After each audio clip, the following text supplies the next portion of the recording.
20세기 최고의 수필 중에 하나는 이 3일 동안만 볼 수 있다면 하는 그 수필입니다. 리더스 다이제스트사가 20세기 최고의 수필로 그걸 이제 꼽았어요. 헬렌 켈러 여사가 썼습니다. 여러분도 아시다시피 이 헬렌 켈러 여사는 태어난 지 9개월 만에 시력과 청력을 이제 완전히 잃어버리잖아요. 근데 이제 그 사람이 근데 이제 그 앤 설리반 선생님의 도움을 받아서 그래도 이제 교육을 받게 되고 이제 그로 말미암아 세상에게 이제 좀 영향력을 미치는 사람으로 이제 크게 돼요. 근데 이제 그 헬렌 켈러 여사가 이 3일 동안만 볼 수 있다면 하는 글을 이렇게 썼어요. 이게 분량이 많은데 요약해 하자면 대충 이런 내용입니다. 내가 3일 동안만 볼 수 있다면 첫째 날에는 친절과 겸손과 우정으로 내 삶을 가치 있게 만들어준 사람들을 보고 싶다. 오후가 되면 오랫동안 숲속을 산책하면서 바람에 나풀거리는 아름다운 나뭇잎과 들꽃들 그리고 석양에 빛나는 노을을 보고 싶다. 둘째 날은 새벽에 일찍 일어나서 밤이 낮으로 바뀌는 가슴 떨리는 기적을 보고 싶다. 그리고는 서둘러 메트로폴리탄에 있는 박물관으로 가서 손끝으로만 느끼던 조각품들을 보면서 인간이 발전해온 궤적을 눈으로 확인해 볼 것이다. 그날 저녁에는 보석 같은 밤하늘의 별들을 바라보면서 하루를 마무리하겠다. 마지막 셋째 날에는 많은 사람들이 일하며 살아가는 모습을 보기 위해 아침 일찍 큰 길에 나가 오가는 사람들의 얼굴 표정을 보고 싶다. 도시의 여기저기에서 행복과 불행을 동시에 눈여겨보며 그들이 어떻게 일하며 어떻게 살아가는지 보고 싶은 것이다. 대충 요약하면 이제 이런 내용입니다. 앞을 보지 못했던 헬렌 켈러 여사의 그 진지함이 좀 느껴지십니까? 우리가 대수롭지 않게 생각했던 그 순간들이잖아요. 사실은 그냥 스쳐 지나가는 많은 그 순간들을 하나하나 놓치고 싶지 않았고 그것들을 보고 싶어 했던 그런 마음이 그 수필 속에서 이제 잘 드러나 있는 거예요. 얼마나 그것이 그에게는 사무치는 바람이 되었겠어요. 그러면서 이 헬렌 켈러가 마지막에 뭐라고 마무리를 하냐면 Sight must be the most delightful 이렇게 마무리를 해요. 모든 감각 중에서 시각이야말로 가장 최고의 즐거움이다 이렇게 이야기를 하거든요. 동의가 되세요? 우리가 오감이라는 게 있잖아요. 청각, 촉각, 미각, 후각 뭐 이런 게 있는데 그 중에서 시각을 가장 사모했다는 거예요. 저는 이 말에 좀 동의가 되는 게 제가 사실 눈이 5년간 아팠었던 경험이 있었고 눈을 뜰 수 없을 거라는 공포감을 저도 한번 느껴본 적이 있었거든요. 그것 때문에 이 시각이 주는 이 소중함 그리고 그 기쁨과 즐거움을 저도 조금은 알아요. 모든 감각 중에서 그래도 딱 하나만 선택해라 라고 한다면 저도 아마 시각을 선택하지 않을까 그렇게 생각을 해요. 그만큼 보는 것이 얼마나 중요하고 소중한지 알기 때문에 그렇습니다. 자, 그런데 이 헬렌 켈러가 꿈꿨던 이 놀라운 기적을 경험한 한 사람이 오늘 본문에 등장합니다. 이 사람도 날 때부터 맹인이에요. 그런데 어느 날 예수님께서 지나가실 때 이 맹인을 보게 되고요. 그리고 진흙을 이겨 이 맹인의 눈에 바르시고는 실로암 못에 가서 씻으라 말씀하십니다. 이 사람이 처음에는 이것이 무슨 뜻인지 잘 몰랐을 거예요. 왜 남의 안 보이는 눈을 만지는지, 왜 진흙을 눈에 바르는지, 왜 굳이 실로암 못에 가서 씻으라고 하는지 이게 도통 무슨 의미인지 알 수가 없겠잖아요. 왜 이런 일들을 지금 벌이는지 몰랐을 거예요. 내가 눈을 뜨게 될 것이라고 과연 상상조차라도 한번 해볼 수 있었겠습니까? 못했을 거예요. 그런데 이 맹인은 예수님 말씀처럼 실로암 못에 가서 눈을 씻어 눈에 붙은 이 진흙을 씻어내니까요 어떤 일을 경험하게 돼요? 그 눈이 밝아져 보게 되었다. 성경은 그렇게 이야기를 해요. 오늘 7절 말씀이에요. 한번 같이 읽어볼까요? 시작. 이르시되 실로암 못에 가서 씻으라 하시니 실로암은 번역하면 보냄을 받았다는 뜻이라 이에 가서 씻고 밝은 눈으로 왔더라. 우와! 기적이 벌어진 거예요. 이 사람의 나이가 어느 정도의 나이인지는 잘 모르지만 장성했다라고 보니까 아마 성인은 훌쩍 넘은 그런 나이인 것처럼 보여요. 지금까지 평생 앞을 보지 못하고 살았어요. 부모조차도 힘이 되어주지 못했는지 이 사람은 구걸하는 인생이었어요. 앉아서 구걸하면서 하루하루 살아왔던 사람입니다. 그런데 지금 그 자신의 인생에서 빛이라고는 도무지 찾아볼 수 없었던 그의 인생 가운데 빛이 쏟아져 들어온 거예요. 빛이 볼 수 없었는데, 보고 싶었지만 볼 수 없었던 세상을 보게 되었어요. 성경에는 그 현장을 자세히 기록하지는 않았지만 아마 추측해보는데 아마 이 사람이 방방 뛰지 않았을까 이렇게 생각을 해봐요. 아마 너무 좋았지 않았겠어요? 아마 여러분이 아마 이 감았던 눈을 떴다고 한번 생각을 해보세요. 얼마나 좋았겠어요. 그래서 아마 방방 뛰면서 너무 좋고 너무나 행복한 시간을 경험하고 있었을 거라 생각해요. 오색 창연한 그 세상을 바라볼 때 얼마나 감동적입니까? 그 벅차오르는 감격을 표현하기란 쉽지 않았을 거예요. 자, 그런데 이렇게 해서 오늘 이 사건이 마무리되지 않고요, 그 이후에 성경을 보니까 오늘 이 맹인이 눈뜬 사건을 못마땅하게 여기는 그런 사람들이 등장합니다. 누구예요? 바리새인들이죠. 이 바리새인들은 안 그래도 예수님을 시기하고 질투하는 사람들이었어요. 눈의 가시처럼 생각하고 있는데 지금 예수님이 이 맹인이었던 사람의 눈을 고쳐주니까 이거 지금 견딜 수 없는 거예요.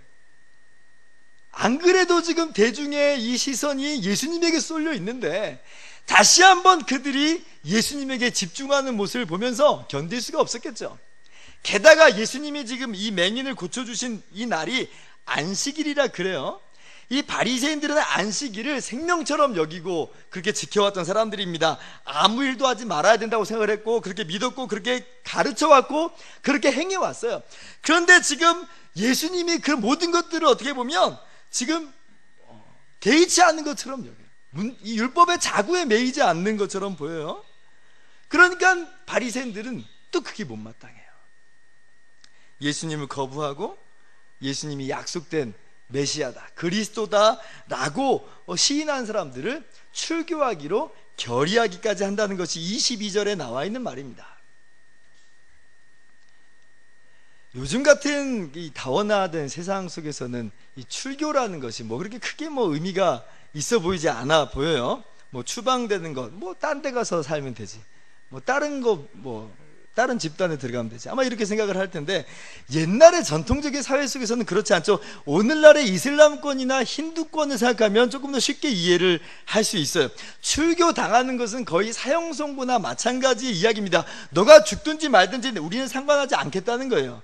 그 전통적인 사회 속에서 그 고립된 이 고여있는 사회 속에서 이 지독한 소외감은 물론이고 이 평생 차별과 이 적대감 속에서 살아가야 된다는 걸 의미하고 있는 거예요. 그 정도 수준이에요. 무시무시한 형벌이죠. 그러니까 그 당시에도 예수님을 믿고 싶어도 출교당할까봐 믿지 못하는 사람이 있었고, 믿어도 믿는다고 말하지 못하는 사람들이 있었어요. 그러니까 이 맹인의 부모조차도 이 출교당할 것이 두려울까봐 말을 제대로 못하잖아요. 그런데 이 맹인이었던 사람이 지금 눈을 뜨게 되니까 이 바리새인들에게는 이게 정말 껄끄러운 일이 되어버렸습니다. 예수님을 계속해서 반대해야 되는데, 그런데 이 사람이 지금 눈이 나와버렸으니까 예수님이 어떻게 보면 증명된 것처럼 그렇게 보이잖아요. 그러니까 그게 못마땅해요. 그래서 이 맹인이었던 사람을 이 못마땅한 마음으로 불러다가 물어봅니다. 17절 하반절에 보니까, 자, 너는 그를 어떠한 사람이라 하느냐 이렇게 물어봐요. 이게 지금 단순히 궁금해서 물어보는 게 아니고 예수님에 대한 시기와 질투가 가득 들어차 있는 상태에서 율법을 깨트리는 이 사람은 이단이라고 지금 생각하는 이 상황 속에서 지금 맹인이었던 사람에게 물어보고 있는 거예요. 근데 보세요, 이 맹인이었던 사람이 주저하지 않죠. 망설임이 없습니다. 선지자니이다. 두 번째 다시 불러다가 물어봅니다. 24절 보니까 너는 하나님께 영광을 돌리라. 우리는 이 사람이 죄인인 줄 아노라. 이렇게 얘기해요. 이 말이 무슨 말이냐면 예수님은 죄인일 뿐이고 사실 너가 낳은 것은 예수님이 고쳐준 것이 아니다 이 말이에요.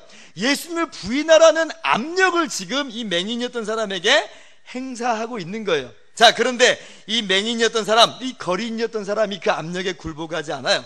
25절 보니까 이렇게 이야기합니다. 같이 한번 또 읽어봅니다. 시작. 대답하되 그가 죄인인지 내가 알지 못하나 한 가지 아는 것은 내가 맹인으로 있다가 지금 보는 그것이니이다.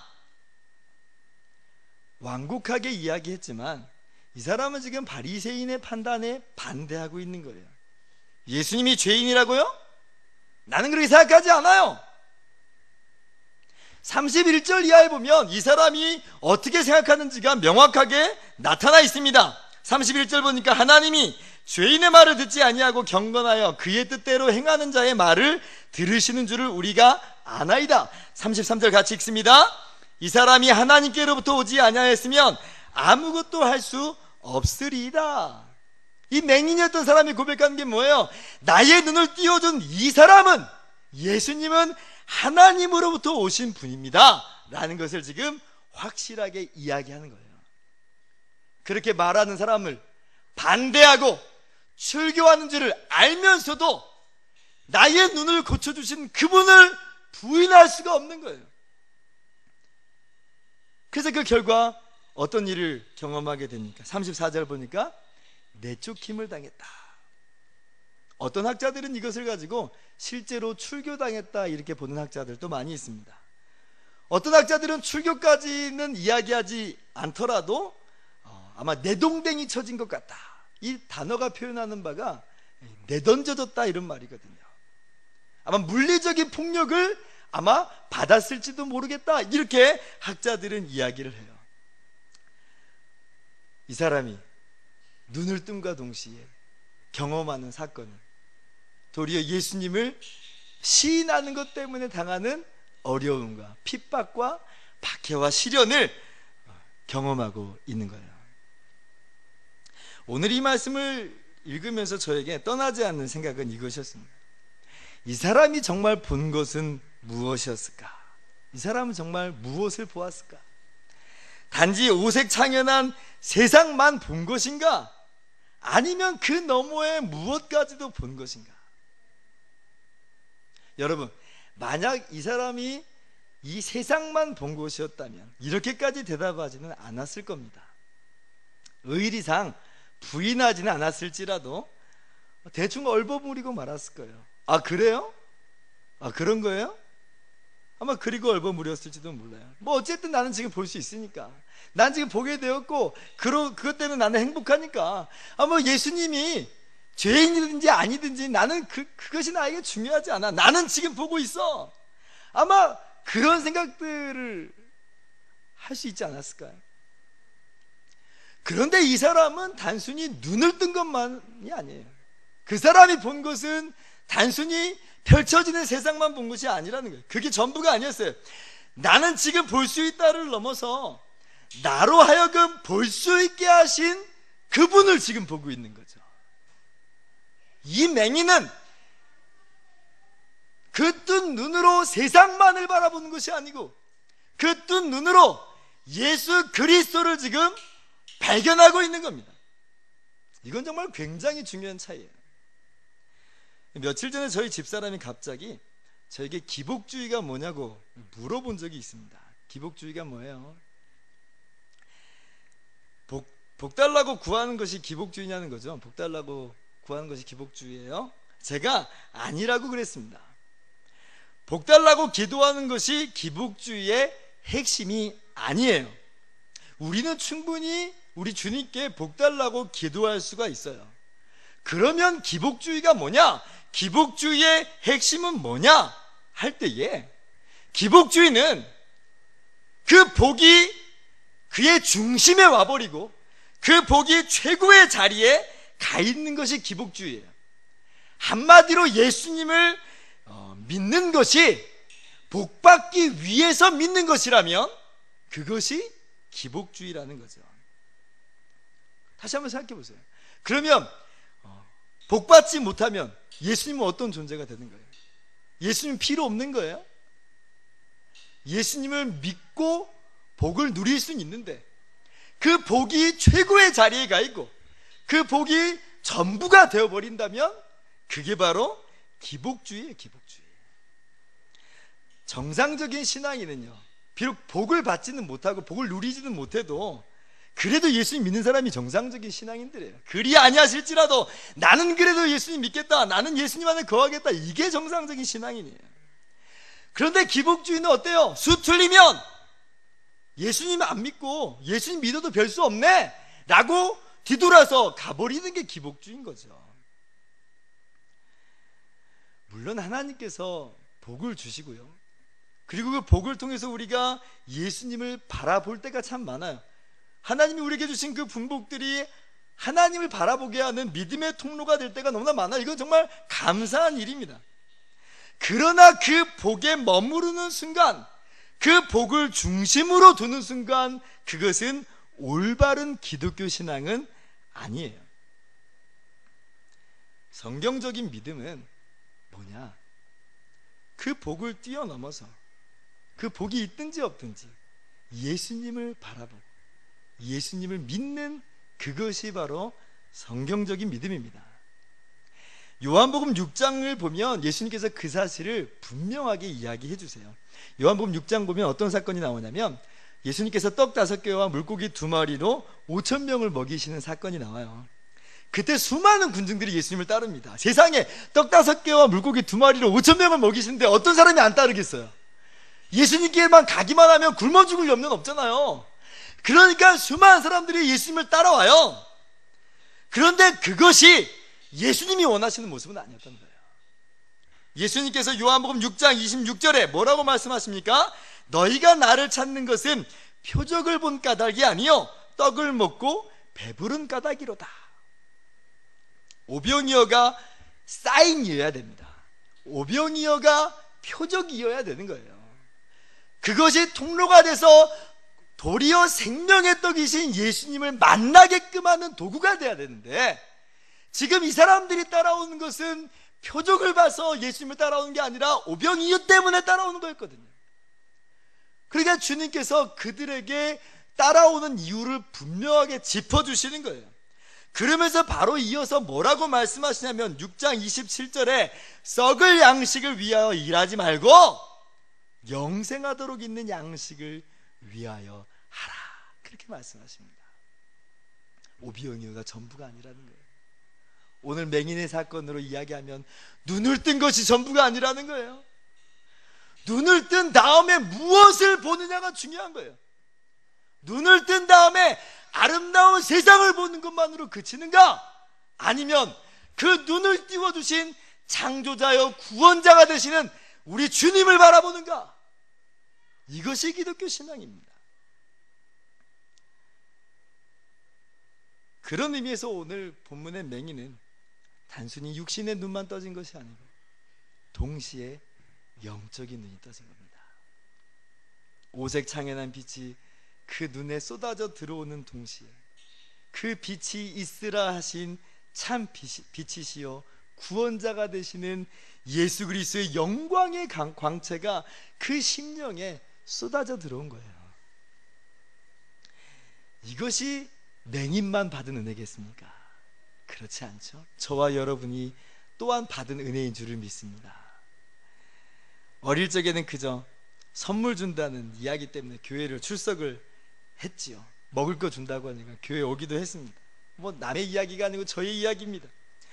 조금 커서는 사람 만나는 게 좋아서 교회에 나오기도 합니다. 또 답답한 마음에 의지할 곳 없어서 교회에 나와서 위로받기도 했습니다. 그러나 이제 우리는 알아요. 그게 전부가 아니에요. 그게 핵심도 아니었어요. 내가 왜 교회에 나오는지, 내가 왜 예수 믿는지, 내가 왜 하나님을 사랑하는지 이제 우리는 알아요.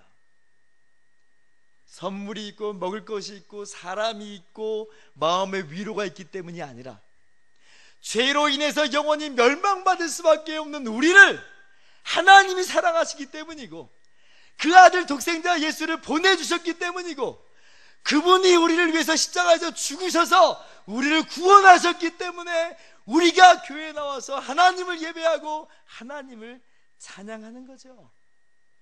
우리가 보는 것이 무엇입니까? 우리 주님을 보고 있어요. 우리가 만난 예수님은 바로 그분입니다. 우리 죄를 위해서 십자가에서 죽으신 분, 우리를 그렇게까지 사랑하신 분, 그렇게 우리를 구원해내신 예수님이 저와 여러분의 구주이신 줄을 믿으시기 바랍니다. 그러므로 우리는 이 맹인처럼 예수님을 보는 삶을 살아가겠습니다. 예수님을 보는 삶은 다름 아니라 예수님을 믿고 예수님을 떠나지 않는 삶의 모습이 바로 예수님을 만나고 예수님을 본 사람의 삶의 모습이에요. 오늘 이 맹인이었던 사람의 삶을 보세요. 바리새인들의 위협이 있습니다. 시련이 있습니다. 그러나 믿음 잃지 않고 주 예수를 끝까지 고백하고 시인하는 그런 삶을 살아갑니다. 오늘 이것이 저와 여러분의 삶이 되기를 바랍니다. 예수님을 고백하고 예수님을 찬양하고 예수님만을 바라보면서 살아가는 저와 여러분 되기를 바랍니다. 초대교회 시기에 10번의 대박해가 있어요. 이 로마 제국 시대에 10번의 큰 박해가 있어요. 네로 황제와 같은 이 폭군으로부터 받은 박해로부터 시작해가지고요, 이 마르쿠스 아울렐리우스라는 명상록의 저자죠, 유명한 철학인이었던 황제로부터도 사실은 엄청난 박해를 받습니다. 이 아울렐리우스 시대의 이 박해도 정말 끔찍했는데요, 그때 이 순교한 사람 중에 한 명이 여러분도 한 번 정도 들어봤으면 직한 이 서머나 감독인 이 폴리캅이라는 사람입니다. 총독이 폴리캅에게, 그 나이들은 노구를 이끌고 나온 이 폴리캅에게 이야기합니다. 그리스도를 비난하라. 그러면 너를 풀어주겠다. 그때 폴리캅이 이야기합니다. 저는 86년 동안 예수 그리스도를 섬겼습니다. 그리고 그분은 한 번도 나를 속이지 않으셨습니다. 그런데 내가 어떻게 나를 구원하신 나의 왕을 모독할 수 있겠습니까? 그러면서 결국 화형대 위로 올라가서 순교를 당합니다. 수많은 사람들이 그 박해 시대에 죽어요. 게르마니쿠스라는 젊은 청년은 얼마나 담대하게 순교를 당했든지요, 이 맹수의 밥으로 던져졌는데 그 담대한 모습을 보고 오히려 이교도들이 개종을 하고 예수님을 믿는 일까지 벌어지게 돼요. 그 당시 믿는 사람들의 삶은요, 누가 요약한 대로 땅 위의 박해와 땅 아래의 기도로 이루어졌다, 그렇게 이야기해요. 땅 위에서는 박해가 이루어져요. 그걸 피하기 위해서 지금 지하로 굴을 파고 내려가는 게 대림구이고 로마의 카타콤이고 그런 곳이거든요. 그들의 삶을 보면 정말 행복한 모습이라고는 찾아볼 수 없는, 어떻게 보면 그런 모습이었어요. 그러나 그들이 본 것이 바로 영광의 주이신 예수님이었기 때문에 그들은 그것을 포기하지 않았고 또 포기할 수 없었던 거예요. 우리의 눈을 띄워주신 영광의 주님을 우리가 발견했으면 좋겠습니다. 무엇 때문에 우리가 예수님을 믿는지, 무엇 때문에 우리가 교회에 나오는지 다시 한번 우리의 신앙을 점검하는 우리의 모습이 되었으면 좋겠어요. 얼마 전 방송인 차인태 장로님의 인터뷰 기사가 나왔어요. 차인태 이 장로님은 이 유명한 방송인이잖아요. 근데 이제 이분이 2009년에 악성 림프종양 암 선고를 받습니다. 그리고 지금까지 6년간 암투병 중이세요. 9번의 수술을 하게 됐고요, 암병동에 무려 16개월 동안이나 머물러야만 했는 그런 처절한 사투를 벌이고 있습니다. 이분이 4대째 신앙의 가문이에요. 그런데도 고난이 왔어요.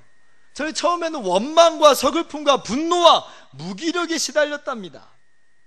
그런데 그렇게 투병하는 과정 가운데 말씀이 그의 마음 가운데 들어오고 주변에 중보기도해야 하는 그 사람들의 기도가 그렇게 격려가 되더래요. 그래서 그것을 이겨내면서 지금까지 꿋꿋하게 그 투병 생활을 이어오고 있어요.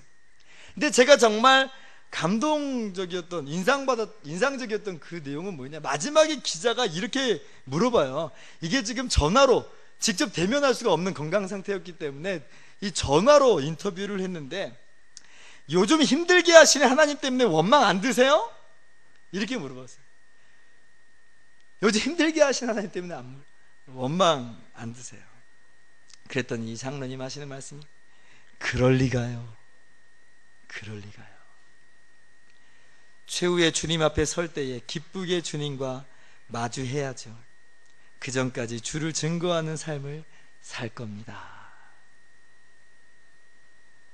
원망이 전혀 없다고는 말 못하겠습니다.